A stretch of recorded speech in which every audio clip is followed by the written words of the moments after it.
Bismillahirrahmanirrahim. Kita hendak lanjutkan tentang perjalanan Nabi dengan dikawal oleh Jibril, Mikail, dan Israfil dengan menaiki buruk.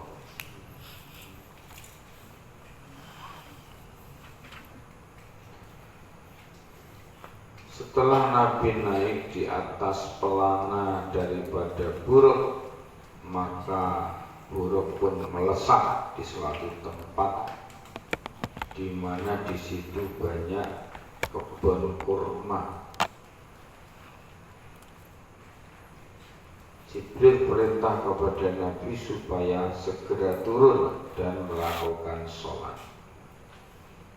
Lepas sholat, naik kembali ke buruk. Jibril bertanya, Muhammad, apakah engkau tahu tempat apa tadi itu? Anak tak tahu. Itu adalah Thaibah. Walahal muhajarah. Tempat itu namanya Thaibah. Disitulah tempat hijrah. Di Madinah itu dulu namanya Thaibah. Thaibah berganti dengan Yasrib. Yasrib berganti dengan Madinah. Madinah itu sebetulnya kota. Setiap kota disebut dengan Madinah. Tetapi ini sudah menjadi alam ghulabah. Ya. Bila disebutkan Madinah, yang dimaksud adalah Madinatir Rasul sallallahu alaihi wasallam.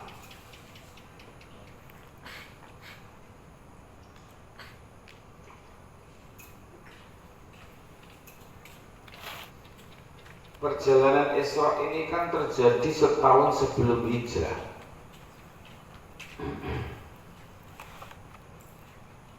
Setahun sebelum hijrah, dengan tujuan satu, untuk memberi hiburan karena Nabi mengalami tahun huzn, tahun bersedih, yaitu satu, ditinggal oleh pamannya, kedua, ditinggal oleh istri tercinta. Siapa? Khadijatul Kubra. Yang ketiga, umatnya yang mengalami penyiksaan sampai beberapa sahabat akhirnya harus meregang nyawa.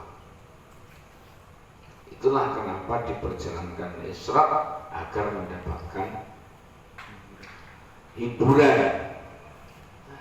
Di antara konten hiburannya ditunjukkan, itu loh tempat hijrahmu nanti. Tergambar kemakmuran dengan banyaknya kebun kurma, suasana yang damai dengan keakraban, dengan kerukunan. Beda jauh dengan di Mekah, di mana dakwah Nabi selalu dihalangi, dirintangi. Bahkan tidak hanya sahabat yang mengalami penganiayaan, Rasul sendiri sering mendapat penganiayaan. Seperti ketika sholat, kepala beliau ditaruh kotoran unta. Seperti ketika Nabi sholat, diinjak kepalanya, dan seterusnya. Ini loh perjuangan. Perjuangan itu ya pasti ada tantangan. Perjuangan itu ada liku-likunya, dan tidak mudah. Namanya perjuangan. Ngantuk. Pak, obatnya apa, jamunya apa?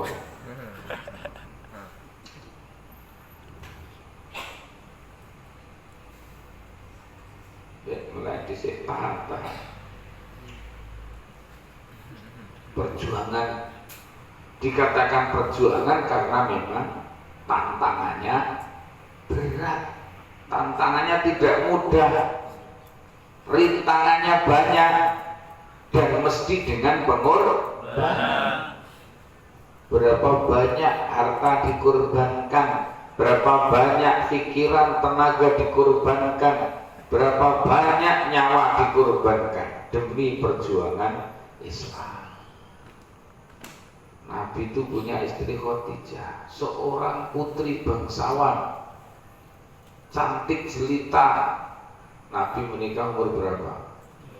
25. Abang berapa bang? Udah kelewat. Wah, nggak apa-apa bang. Kelewat itu berarti diberikan kesempatan milih yang lain masih banyak. Masya Allah. Jangan tetap semangat. Perjuangan bang. Butuh umur.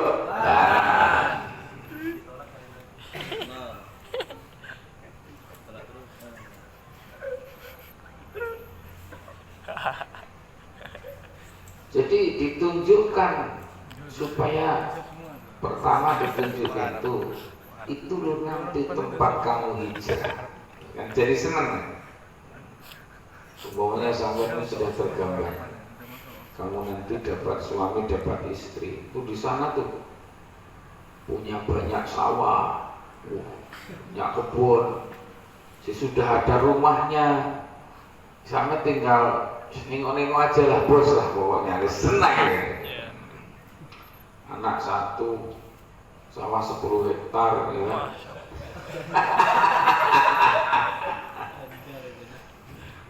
Sampai sopo kan. Jadi tergambar kebahagiaan.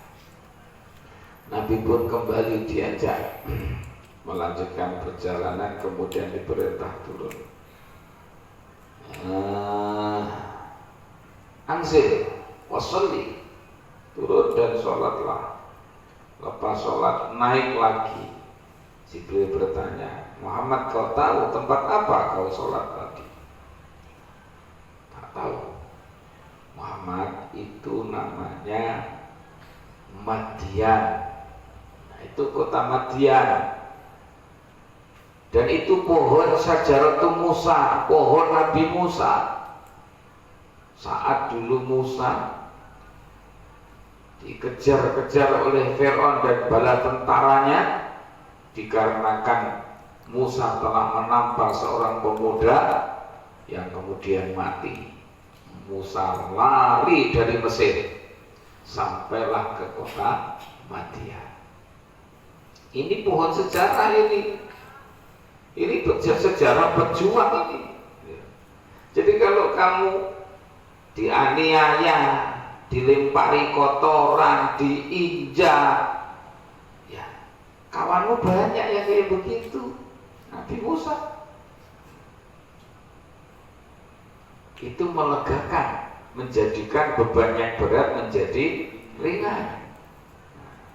Sampai sedih, ya Allah, lamaran pertama gagal, lamaran kedua gagal juga, ketiga kayaknya gagal juga. Nah, kamu cuma 3 kali, Syarif udah 6 kali. Wah, ternyata lebih parah. Itu kan ringan gitu. Bang. Jadi kamu gak usah kecil hati. Bang. Jadi hukum tolak menolak biasa saja lah. Itu namanya rezeki. Rezeki itu kalau memang jatah kita tidur pun datang. Ya, merem-merem itu. Jatah rezeki kopi itu kok.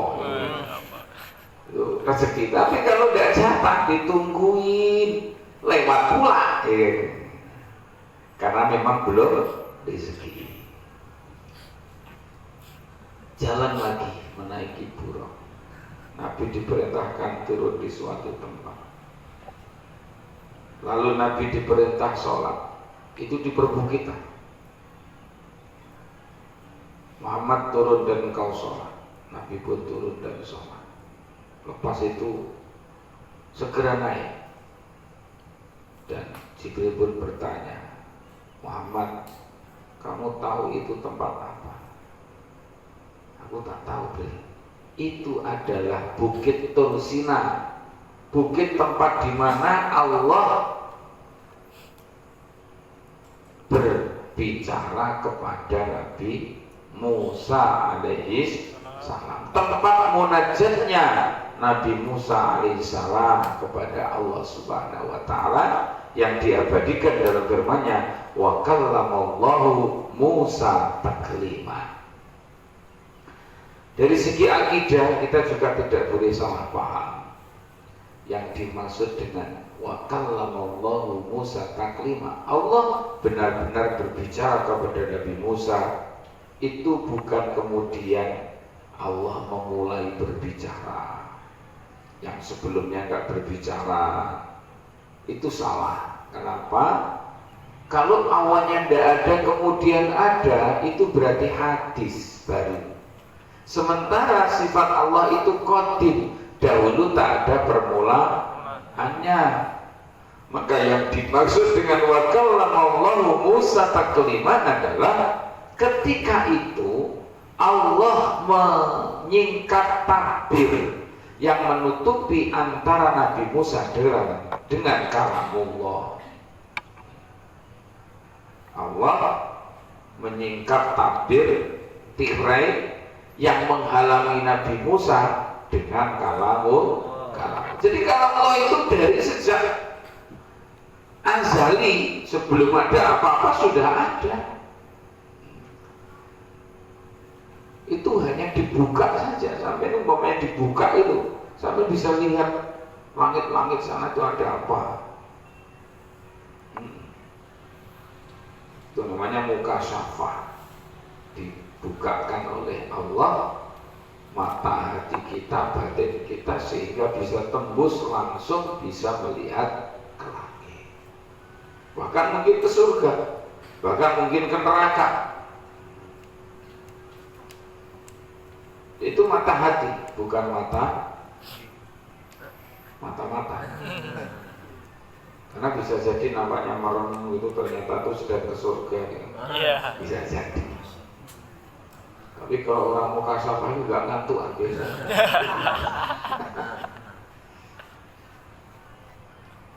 Jalan lagi dengan menaiki buruk, lalu Jibril sampailah di tempat di mana kalau sekarang itu mungkin ya gedung-gedung pencakar langit itu nampak itu di kota Syam. Jadi dari kejauhan nampak, kalau kita itu ke Sekupang nampak itu gedung-gedung Singapura kan. Nah, kemudian di situ Nabi diperintah turun dan sholat. Setelah itu Jibril bertanya, Muhammad, tahu engkau itu adalah Bethlehem, tempat di mana Nabi Isa dilahirkan. Yang sebetulnya ini tidak hanya menggambarkan tempat lahir, tidak hanya menggambarkan di mana Nabi Musa bermunajat kepada Allah, tetapi ini syarat dengan pelajaran yang penting. Bagaimana perjalanan Nabi Musa yang sulit, yang tantangannya berat. Bagaimana perjalanan Nabi Isa berdakwah, memperjuangkan agama Allah, bukan diterima, bukan didukung, disokong, malahan dikejar-kejar. Dan pada puncaknya Nabi Isa hendak dibunuh. Sampai kemudian belum sempat menikah itu. Nabi Isa itu dikejar-kejar karena sibuk dakwah, sibuk menyampaikan agama Allah, tidak sempat memikirkan nikah. Karena tantangannya begitu berat, hendak dibunuh, lari. Sampailah ke Menara Putih. Di depan Menara Putih Allah angkat Nabi Isa ke langit. Sampai hari ini berada di langit keempat Nabi Isa. Sampai pengen ketemu langit keempat. Hidup kok bisa urusannya Gusti Allah. Susah dipikir. Ikan aja di air hidup kok. Kalau udah urusan Allah itu nggak ada yang aneh. Ashabul Kahfi itu di gua berapa lama? Berapa? Hah? 350 tahun. Makan nggak? Ngemil nggak kira-kira? Nek sampean ya lah mesti ngemil. Bawa kopi, ya, bawa roti, gorengan, ya. Takut mati lah ya.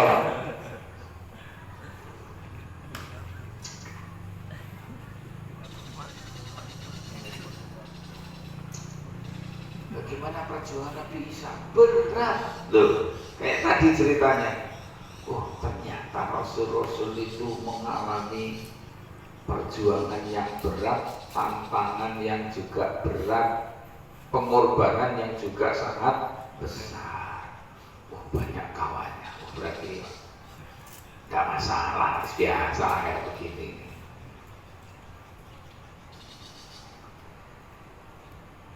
Lalu Nabi ditampakkan surga. Nampak surga. Di situ ada sekelompok orang. Mereka nanam pisang kok nanam ubi atau nanam pokoknya. Hari itu ditanam, hari itu pula buah hasilnya melimpah. Jadi ibarat sampai nanam kelapa hari ini itu sudah muncul buah gede-gede dan baru banyak. Nanam jambu, hari ini ditanam, hari ini juga sudah banyak buahnya, kayak sudah lama gitu, padahal baru ditanam. Dan anehnya ketika dipanen itu seakan-akan belum dipanen, malah semakin banyak. Nabi kita bertanya, ini kenapa kok bisa begini? Ditanam langsung buahnya lebat begitu, dan ketika diambil bukannya berkurang, malah semakin banyak. Muhammad, itu adalah pahala orang-orang yang berjuang di jalan Allah. Orang-orang yang berjuang di jalan Allah. Kalau hidupnya digunakan untuk perjuangan di jalan Allah, ya kayak begini panennya besok. Jangan khawatir, banyak melimpah berlebih-lebih pahala yang akan diperoleh bagi orang-orang yang berjuang di jalan Allah. Cuma ya kembali, perjuangan itu tidak gampang, tantangannya berat, pengorbanannya besar, butuh kesabaran yang berlipat-lipat. Cuma gak usah khawatir, Allah akan berikan pahala keuntungan yang berlipat-lipat. Kalau dalam Al-Quran itu, alladzi yunfikuna amwalahum fisabilillahi kamasali habbah, kamasali habbatin. Terus dari habbah itu tumbuh yang namanya sumbulah. Fi kulli sumbulah mi'atu habbah. Satu biji ditanam tumbuh sampai yang namanya 7 sumbulah. 7 sumbulah itu 7 gerombolan. Apa istilahnya gerombolan kayak jahat. 7 untai pohon, kelompok lah ya. 7 kelompok pohon. Ada 7 kelompok. Masing-masing kelompok itu membuahkan 100 biji. Berarti berapa? 700. Modal berapa? 1 panen 700. Itu perumpamaan orang yang menginfakkan hartanya di jalan Allah. Itu harta, tenaga sama, pikiran sama. Loh, gitu. Namanya infak kan gak harus harta. Apa yang kita punya ilmu, infakkan ilmu kita. Punya harta, punya tenaga, dan seterusnya. Dan kalau di jalan Allah 700 kita dapat. Modal 1000 dapat 700.000. Makanya kalau orang tahu tentang perjuangan di jalan Allah, sangat merugi hidup ini tanpa perjuangan di jalan Allah. Ya ibaratnya cuma ngurusi ya kerja, makan, tidur, kerja lagi, ya Allah. Rugi pol. Kenapa? Satu berbalas satu. Kenapa nggak ambil satu berbalas 700 itu? Ya, rugi. Lagian orang hidup kayak begitu tuh tengok aja, pasti hidupnya hampa, hidupnya ya kayak nggak ada arti gitu loh.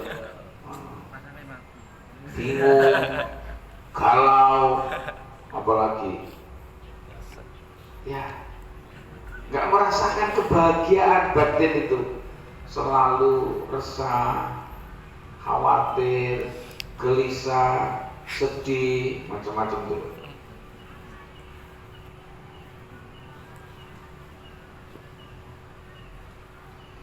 Bismillahirrahmanirrahim. Itu Muhammad adalah pahala orang yang berjuang di jalan Allah. Mujahid fisabilillah. Lalu Nabi kembali diajak ke tempat di mana tempat ini baunya sangat wangi. Wangi betul. Di situ itu ada sebuah tempat di mana di situ sekeluarga dikubur. Nah, umumnya kan namanya makam itu ya baunya ya nggak enak. Ini wangi kali. Dan bau wangi ini timbul dari dalam kubur. Wah, jadi ini bukan wangi-wangian, bukan minyak yang disemprotkan, bukan pula parfum yang dioleskan, tapi ini wangi dari jasad yang dikubur di dalam tanah. Tuh, kok wangi? Ini syarat dengan pelajaran.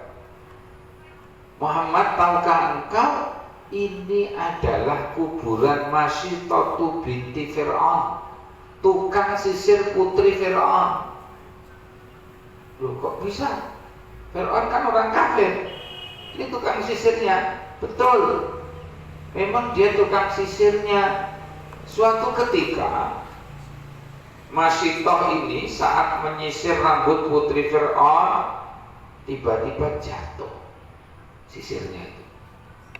Nah, ketika mengambil sisir, Masyitoh itu mengucapkan Bismillah, Bismillahirrahmanirrahim. Jadi ajaran Bismillah itu enggak hanya umat Islam, sejak zaman dahulu.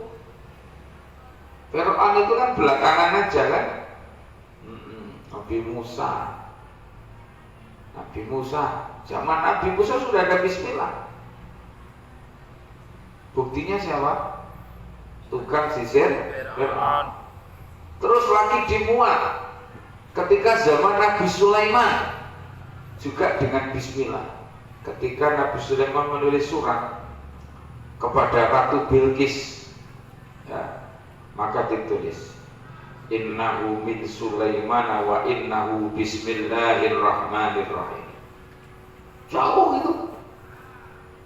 Nabi Musa dengan Nabi Sulaiman itu jaraknya 1400 tahun, 14 abad. Terus Nabi Musa dengan Sulaiman, berarti Sulaiman belakangan kan. Baru Nabi Sulaiman ke nabi-nabi yang lain. Sampai sekarang nggak tahu berapa itu tahunnya. Nggak ada yang hitung sih masalahnya. Coba kalau ada yang hitung, maka tahu. Masitoh itu dulu saat sisirnya jatuh, dia ambil dengan mengucapkan Bismillah. Putrinya kaget, loh, apa Masitoh? Kok ada Bismillah itu apa? Itu nama Tuhanku. Hah? Kau punya Tuhan selain ayahku? Karena di Mesir itu Tuhannya Fir'aun. Fir'aun itu orang yang secara fisik sempurna, tubuhnya kekar, sehat, berkas, sugih beras, sering keramas. Fir'aun nggak pernah sakit, nggak pernah. Beda dengan bagus, bentar ini sakit. Fir'aun nggak pernah sakit. Ngeluh enggak, migrain enggak, pilek enggak, hati-hati enggak pernah sakit. Jangan-jangan dulu itu.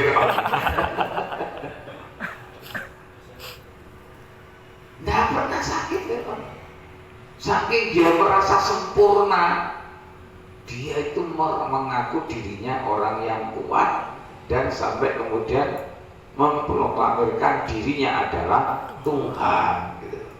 Maka siapapun rakyatnya harus nyembah sama dia, kalau nggak disiksa bahkan dibunuh.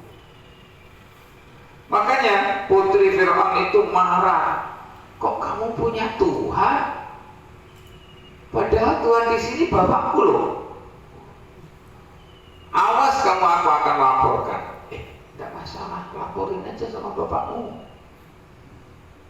Baik, betulan putri Fir'aun ini laporan kepada ayahnya. Tuhan Fir'aun, ternyata di istana ini ada orang yang punya Tuhan selain engkau. Ada. Siapa? Tukang sisir. Tukang sisir siapa? Yang biasa sisir aku itu, ayah. Masih tahu maksudmu? Iya. Kurang aja betul. Udah, panggil si masih tahu kesini. Masih tahu dipanggil. Masih tahu? Ya Tuanku. Kata anak aku, kau punya Tuhan selain aku. Bukankah Tuhan di sini aku? Tuanku, saya itu punya Tuhan.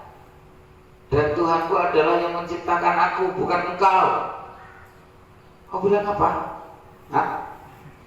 Tuhan aku yang menciptakan aku. Kau berani ya? Tunggu kau. Itu bahasanya apa? Begitu. Tunggu kau.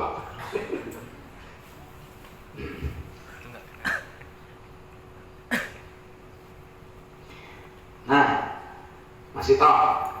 Aku ingatkan, kau kembali enggak menyembah aku? Kau tinggalkan Tuhanmu, sembah aku.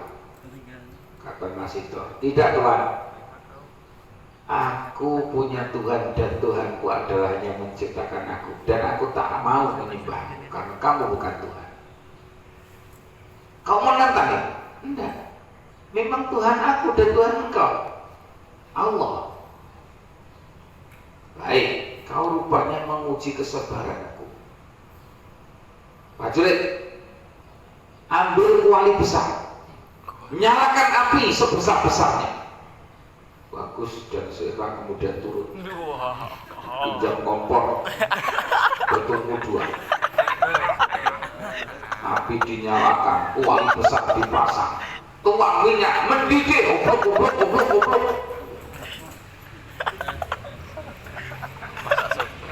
Mulailah mie dimasukkan. Kok malah mie? Bukan.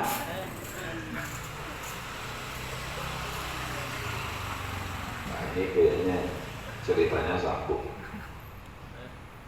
Episode pertama. Doa lah. Kemana? Akhirnya didatangkan rakyat di situ, kondisi minyak yang sudah mendidih, maka keluarga Masito semua dikumpulkan, suaminya, anaknya, semua dikumpulkan. Lalu kemudian Masito kembali diinterogasi. Masito, kau benar memiliki Tuhan sendiri, bukan aku yang kau sembah. Benar Tuanku. Baik. Kau nggak akan mencabut? Tidak Tuanku. Baik. Prajurit, suaminya tarik, masukkan ke dalam minyak, dalam kuali. Langsung pegang kedua prajurit, masukkan ke dalam kuali. Tak lama sudah masak, tinggal makan. Suaminya, Masito, kau tengok suamimu udah jadi gorengan, bawa. Masihkah engkau bertahan dengan pendirianmu? Kau tinggalkan Tuhanmu, sembah aku. Kata Masito, tidak Tuhan. Tuhanku adalah yang menciptakan aku dan itu adalah Allah. Saya tak punya Tuhan selainnya. Baik, prajurit, anak yang paling besar tarik, masukkan. Karena anak jadi tulangnya lebih empuk, dagingnya lebih lunak. Masukkan, tak lama langsung jadi gorengan, kayak tempe goreng. Masito, kau lihat, suamimu udah tepar, anakmu udah gosok. Gimana? Tetap kau dengan pendirianmu. Tuhanku adalah yang menciptakan aku dan dia adalah Allah. Baik, kau memuji betul kesabaran aku. Prajurit, anak yang kedua tarik, masukkan ke dalam kuali. Masukkan dalam kuali. Mati. Tinggal Masito dengan anak bayi yang masih merah digendong. Ayo Masito, kau lihat suamimu dah mati, anakmu yang pertama dah mati, anakmu yang kedua dah mati. Tinggal kau dengan anakmu. Tinggal kau pilih. Kau cabut pendirianmu, kau sembah aku biarkan dirimu. Atau kau tetap dengan pendirianmu, masuklah sendiri ke dalam kuali. Di saat Masito hendak memilih untuk memasuk ke dalam kuali, dia ragu. Ragunya itu kasihan anaknya. Anak yang masih bayi merah tak berdosa ikut menanggung penderitaan. Saat itulah mukjizat terjadi. Bayi Masito yang masih merah itu berkata-kata, ya Umi, udkhuli la tashkuki. Wahai ibuku, jangan engkau ragu, masuklah, sesungguhnya engkau di jalan Allah. Maka akhirnya Masito masuk ke dalam kuali dengan anaknya bayi merah. Namun sebelumnya berpesan, Masito, kau punya permintaan apa sebelum kau semua mati? Masito punya permintaan, minta dikubur dalam satu tempat. Dan sejak itulah bau kubur Masito itu selalu wangi. Perjuangannya berat. Yeah.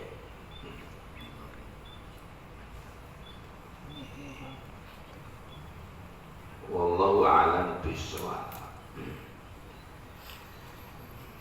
A'udzu billahi minasy syaithanir rajim. Bismillahirrahmanirrahim. Wa kalladzi marra 'ala qaryatin wa hiya khawiyatun 'ala 'urushiha qala anna yuhyi hadhihi Allahu ba'da mawtiha fa amatahu Allahu mi'ata 'amin thumma ba'atha qala kam labithta qala labithtu yawman aw ba'da yawm qala bal labithta mi'ata 'amin fanzur ila ta'amika wa sharabika lam yatasanna wanzur ila himarika linaj'alaka ayatan linnas wanzur ila al-'idhami kayfa nunshizuha thumma naksuha lahma falamma tabayyana lahu qala a'lamu anna Allaha 'ala kulli shay'in qadir aw kalladhi marra 'ala qaryatin وهي خاوية على عروشها قال أنى يحيي هذه الله بعد موتها فأماته الله 100 عام ثم بعثه قال كم لبثت قال لبثت يوما أو بعض يوم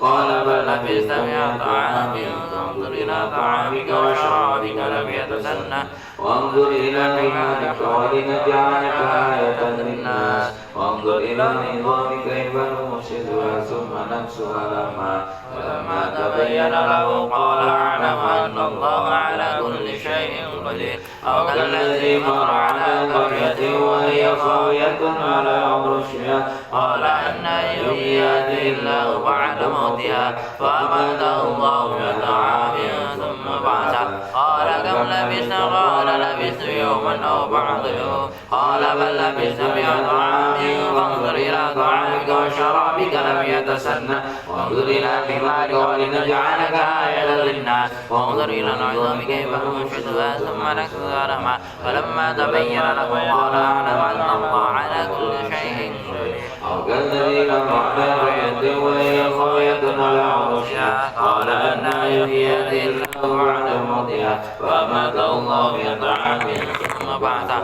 قال كم لبثت قال لبثت يوما أو بعض يوم قال بل لبثت 100 عام وانظر إلى طعامك وشرابك لم يتسنه وانظر إلى حمارك ولنجعلك آية للناس وانظر إلى العظام كيف ننشدها ثم نكسوها لحما فلما تبين له قال أعلم أن الله على كل شيء قدير أو كالذي مر على قرية وهي خاوية على عرشها قال أنى يحيي هذه الله بعد موتها فأماته الله 100 عام ثم بعثه قال كم لبثت قال لبثت يوما أو بعض يوم قال بل لبثت 100 عام فانظر إلى طعامك وشرابك لم يتسنه وانظر إلى حمارك ولنجعلك آية للناس وانظر إلى العظام كيف ننشدها ثم نكسوها لحما فلما تبين له قال أعلم أن الله على كل شيء قدير أو كالذي مر على قرية وهي خاوية على عروشها قال أنى يحيي هذه الله بعد موتها فأماته الله 100 عام